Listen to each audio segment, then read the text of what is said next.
that house. It's probably That broken window. They never fix it because they're cheap. I know, I wonder why. I think it's really easy to say that a lot of what happened with Cory was mostly him. Not yet. Wait, oh, okay, fine. Looks like we're going.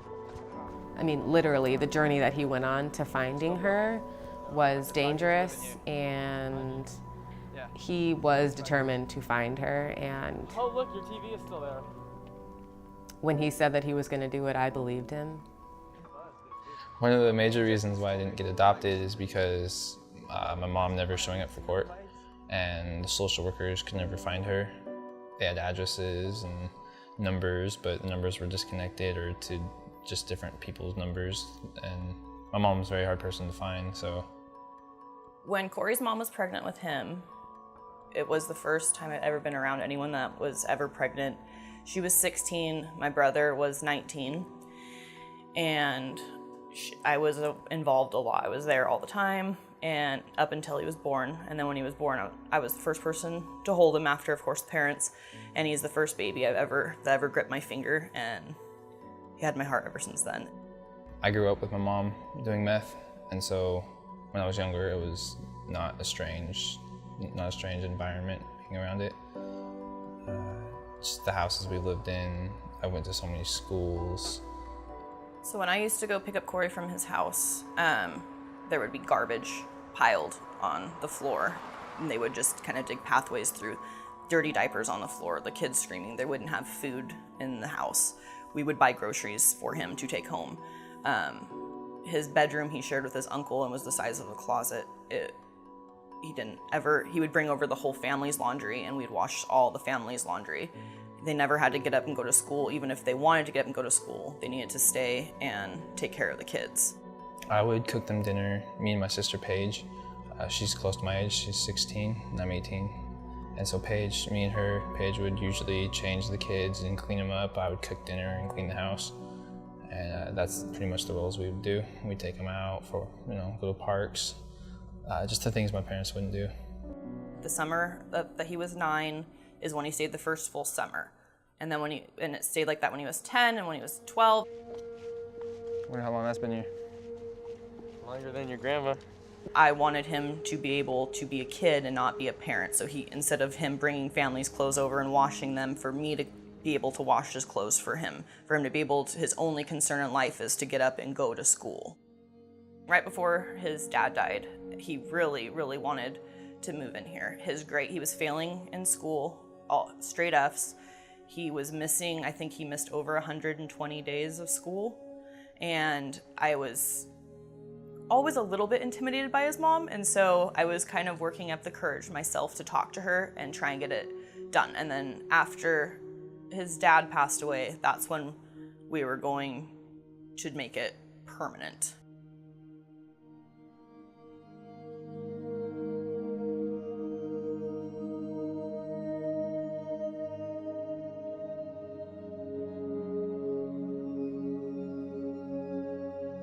The process is, if mom doesn't sign, you have to post in a newspaper for 90 days.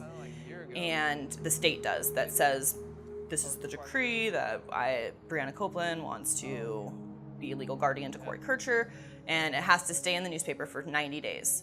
And if mom doesn't respond to that, it automatically happens, and you don't need her signature. Well, somebody let that slip through. And then all of a sudden, we discovered this publication was never filed. At that point, we could not backtrack that date because then Cory would have been already 18 years and older. So that time period, that sensitive time period that Cory could have gotten the guardianship would have passed. So the only way we could finish Cory's guardianship at that point was to find a mom. We had court, and he told me that he found his mom on Facebook and that he was sending her messages and she was responding. So at that point, Yoshimi and I had a conversation about whether or not Cory should be involved, and then Yoshimi pretty much just asked Cory, help us find your mom.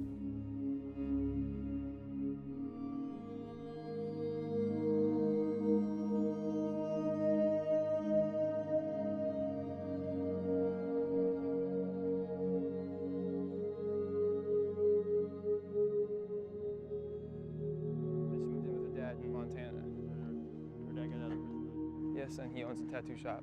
Oh, really? I called Gavin because he's the only one I know that lives out there, and he's my best friend. And so I went and stayed at his house for a night. And the next day we got up, and around 1 o'clock in the afternoon we went out to look for her. Oh, he's from Seattle? Yes. Oh, but he moved to Montana. 'cause He of the moved to tattoo Montana shop. because he met a guy in prison that owned a tattoo shop in Montana. And so he moved out to Montana with the guy who owns a tattoo shop after they both got out of prison. Oh, and then Paige found Now out. that guy's going back to prison for murdering someone. Really? Yeah. We walked around So, yeah. West Seattle, more White Center area about all day, about a good 6 or 7 hours walking from place to place, getting clue to clue, kind of tying everything together where we could find his mom. I didn't care about how far it was or if it was raining or because I knew how much it meant to him and how important it was for them to get signed. Actually had people come in. We walked over to my grandpa, Jerry.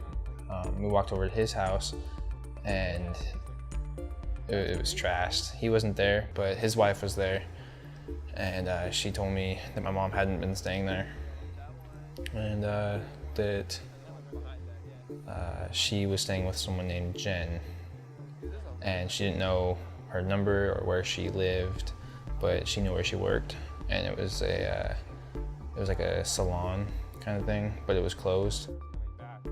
I felt pretty hopeless in looking for her when Jen's salon was closed. We were at a dead end.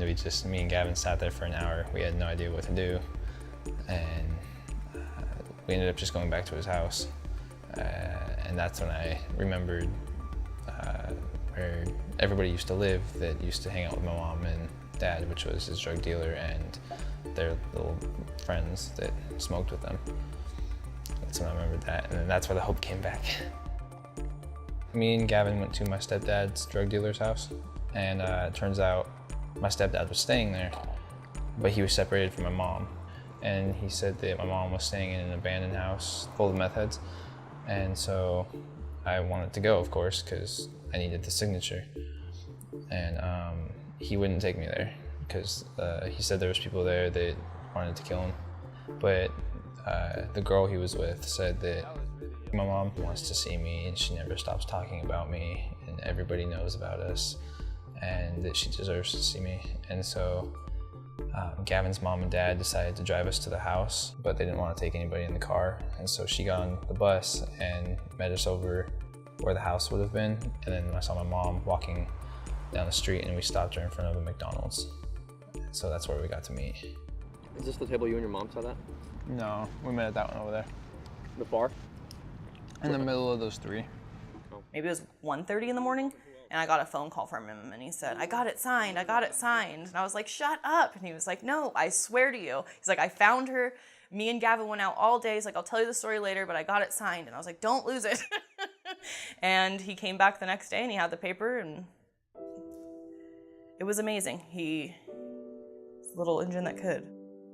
I think it was mostly Cory who made the decisions for his own life and made the choices to excel and I think set himself apart from other youth that are involved in our system and set a different standard for himself. Approving Brianna to be a caregiver was the best decision the state could have made for Cory, as opposed to putting him in foster care or a group home or preparing him to live on his own at a young age. Even if the birth parents can't parent, a relative is the next best option if that relative is safe, because you keep that stability. You keep that child involved with its family network, its family cultures, its family stories, all the things that make us who we are. When we take a child away from that and stick them somewhere else, we deprive them of that ability.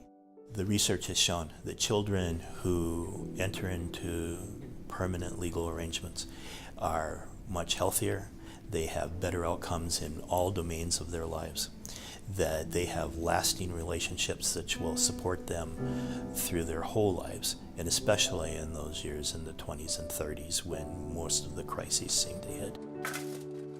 When we look at a kid like Cory and we talk about that stability factor, all of those areas, in my opinion, of him are met because he has a stable home with a safe caregiver and someone that he trusts and someone that trusts him. And for that, I think he will be able to make better choices for his life and for his future, because he wants the person he loves and trusts to be proud of him. Brianna is my aunt. She's my friend, the most important person in my life. She's done more for me than anybody has, which is more than I can say about a lot of people. She's my mom, pretty much. When he first started living here, I had to wake him up every single morning. Come on, buddy, pull out his school clothes for him. Now he's up, he's ready to go, he's excited to go. Oh, we're gonna do this today, or is it cool after school if I go to my friend Ruben's house, or if I go to my friend Sam's house, or this and that. And he's just, it's different. It's cool to see him actually, because he never had like a lot of friends. And he's all over the place. He's popular and happy and fitting in, and it's great. When I went to the court for the final hearing, when they signed off the guardianship, I took Cory and Brianna for breakfast. Afterwards, we were celebrating, and Cory, just like little kids, Cory could not stop asking me questions. So, Yoshimi, does that mean I'm no longer foster kid? And I said, no, Cory, you're not foster kid anymore. It's like, okay, wow, I can't believe it. 3 days before my birthday.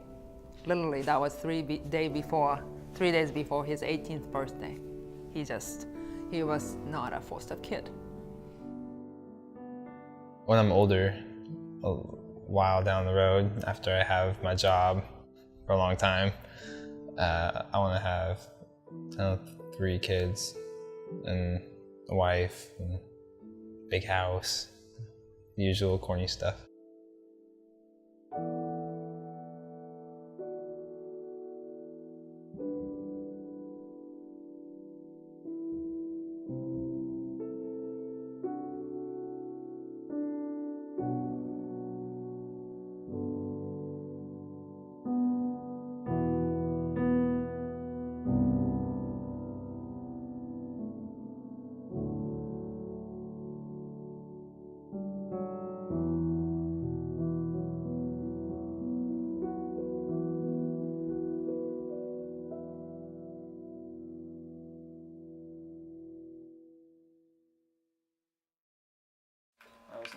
You want to see a picture of her?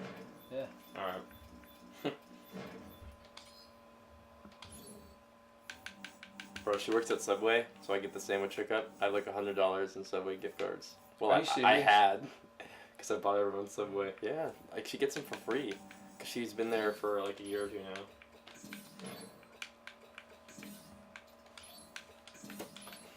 She just moved here too from California. Sick. Like mid-August. Oh.